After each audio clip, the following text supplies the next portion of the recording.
Hello guys, நாம் இந்த வீடியோவில் எதை பற்றி பார்க்க போகிறோம் அப்படின்னா, வைத்தியலிங்கத்தை பார்த்தீங்கன்னா பல்வேறு கட்சிகள் பார்த்தீங்கன்னா அழைப்பு கொடுத்துட்டு இருக்காங்க. அதாவது பார்த்தீங்கன்னா இதுக்கு முன்னாடி அதிமுக கட்சியில் அம்மா இருக்கக்குள்ளேயும் ப்ளஸ் பார்த்தீங்கன்னா அதுக்கு பிறகு பார்த்தீங்கன்னா ஓபிஎஸ் சிபிஎஸ் எல்லாம் இணைஞ்சு ஒற்றை தலைமையாக இருக்குள்ள பார்த்தீங்கன்னா நல்லா இருந்த வைத்தியலிங்கம் ஒரு முக்கிய தலைவராக பார்த்தீங்கன்னா அதிமுகவில் கருதப்படுறாருங்க. அவர் பார்த்தீங்கன்னா இப்பொழுது என்ன செஞ்சுட்டு இருக்காரு அப்படின்னா, இப்பொழுது ஓபிஎஸ் அணியில் இடம்பெற்றிருந்தாருங்க. இந்த ஓபிஎஸ் அணியில் இடம்பெற்றிருக்குள்ள பார்த்தீங்கன்னா ஓபிஎஸ் பார்த்தீங்கன்னா சற்று ஒரு 4 நாட்களுக்கு முன்பு பார்த்தீங்கன்னா ஓபிஎஸ் பார்த்தீங்கன்னா டிடிவி தினகரனை சந்தித்து பேசினாருங்க. அந்த சந்திப்புக்கு பார்த்தீங்கன்னா இவர் போகலைங்க. அதற்கு இவருக்கு விருப்பமும் இல்லைங்க. இதனால் பார்த்தீங்கன்னா இவர் பார்த்தீங்கன்னா டிடிவியோட பார்த்தீங்கன்னா ஓபிஎஸ் இணைஞ்சதை பார்த்தீங்கன்னா இவர் வரவேற்க இல்லைங்க.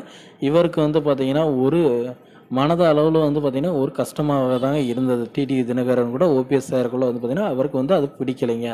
இது எந்த அளவுக்கு அப்படின்னா, இபிஎஸ் ஓபிஎஸ் அப்புறம் சசிகலா அவங்க எல்லாமே பிரிக்கல கூட பார்த்தீங்கன்னா ஓபிஎஸ் அணியில் தாங்க இவர் கடைசி வரைக்கும் இருந்தார். அதுக்கப்புறமும் பார்த்தீங்கன்னா இவர்களுக்கு ஓபிஎஸ் அணியில் இருந்தும் மீண்டும் டிவியோட பார்த்தீங்கன்னா ஓபிஎஸ் இணைஞ்ச பிறகு பார்த்தீங்கன்னா அவர் அந்த சந்திப்புக்கு போகலைங்க. இப்பொழுது இவருக்கு பார்த்தீங்கன்னா முக்கிய தலைவராக ஏடிஎம்கேல இருக்கிறதுனால பார்த்தீங்கன்னா உடனடியாக பார்த்தீங்கன்னா திமுகவிலிருந்து ஒரு சில நபர்கள் மூலம் பார்த்தீங்கன்னா இவருக்கு பார்த்தீங்கன்னா எங்கள் கட்சிக்கு வாங்க அப்படின்னு அழைப்புதல் எல்லாம் வந்துட்டு இருக்குங்க.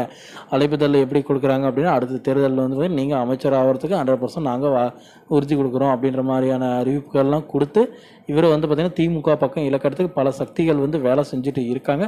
ஆனாலும் பார்த்தீங்கன்னா இவர் பார்த்தீங்கன்னா ஏகமானதாக இல்லைங்க, எனக்கு விருப்பம் இல்லைங்க, நான் ஓபிஎஸ் கூட தான் இருப்பேன் அப்படின்ற மாதிரி பார்த்தீங்கன்னா திக்கி திணறி பார்த்தீங்கன்னா பதில்களை சொல்லிட்டு இருக்காருங்க. நேற்று நேரத்தில் மீட்டிங்கில் பார்த்தீங்கன்னா இவர் அந்த மாதிரி ஒரு திக்கி திணறி அதோ கம்ஃபர்டபுளாகவே இல்லாமல் பேசிட்டு இருக்காங்க. இது மட்டும் இல்லாமல் பார்த்தீங்கன்னா தாய் கழகத்தில் இருந்து பார்த்தீங்கன்னா இவருக்கு பார்த்தீங்கன்னா பார்த்தீங்கன்னா வரவேற்பு வருதுங்க. பட் இவர் பார்த்தீங்கன்னா அதாவது தாய் கழகமான அதிமுகவிலேருந்து எந்த மாதிரியான அறிவிப்புகள் இவருக்கு வருது அப்படின்னா, இவர் பார்த்தீங்கன்னா இப்போ பொதுச் செயலாளராக இருக்கக்கூடிய எடப்பாடி பழனிசாமியை பார்த்தீங்கன்னா ஒரு டைம் பார்த்து பேசிட்டு போயிட்டா போதும்.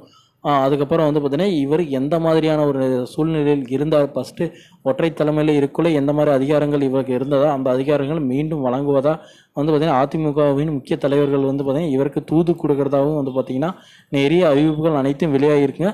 ஆனால் இவர் பார்த்தீங்கன்னா ப்ரெஸ் மீட்டில் பார்த்தீங்கன்னா என்ன மாதிரி சொல்லியிருக்காரு அப்படின்னா, எனக்கு அந்த மாதிரி அபிப்பிராயங்கள் எதுவும் இல்லைங்க, இப்பொழுதைக்கு நான் ஓபிஎஸ் அணியில் இடம்பெற்றிருக்கேன் அப்படின்ற மாதிரியான மனதளவில் பார்த்தீங்கன்னா வாய் வழியாக பொய்யை மட்டும் சொல்லிட்டு இருக்காருங்க. ஆனால் இவர் கூடிய விரைவில் பார்த்தீங்கன்னா ஏதாவது ஒரு பக்கம் சாய்வார் அப்படின்ட்டு அரசியல் வட்டாரங்கள் அனைத்தும் சொல்லிட்டு இருக்காங்க. ஓகே ஃப்ரெண்ட்ஸ், வீடியோ பிடிச்சிருந்தா நம்ம சேனலை சப்ஸ்கிரைப் பண்ணி பக்கத்தில் ஆல்னு ஒரு பட்டன் இருக்கும், அதையும் கிளிக் பண்ணி வச்சுக்கோங்க. தேங்க்யூ.